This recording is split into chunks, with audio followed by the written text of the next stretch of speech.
In today's video, I'm going to teach you how to pay invoice on Jobber. By the end, you'll know exactly where to go, what to click, and what to look for so you can settle an outstanding balance quickly and confidently. Start by opening your web browser and heading to your Jobber Client Hub. This is the customer portal where you manage your jobs, quotes, and invoices. If you received an email from the business with a link to view your invoice or Client Hub, use that link and sign in to your client account. Make sure you're on the official Jobber page and consider bookmarking it so you can get back to it easily in the future. Once you're in your client account, look for the navigation that lists your options, then choose Invoices.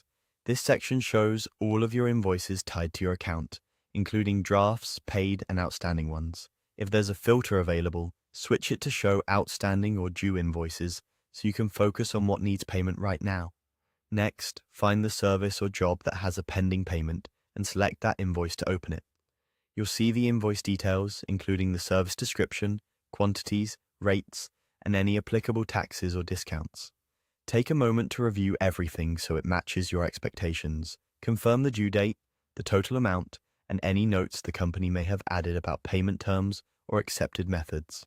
If you have more than one invoice listed, double-check the job address, service date, or reference number so you're paying the correct one. After opening the invoice, you should see the payment area.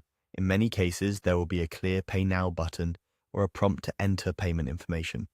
Depending on how the business has set up their billing, you might see options like paying by card or bank transfer, or a note explaining how to pay offline.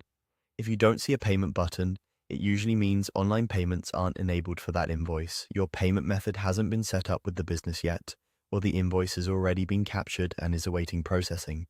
Try refreshing the page, and if the button still isn't visible, reach out to the company directly to ask about accepted payment methods or to request a secure payment link. Some businesses prefer to save a card on file or handle payments through a separate request. Once your payment is processed, you'll typically receive a confirmation on screen, and in many cases, an email receipt. That's all you need to pay an invoice on Jobber from your client account.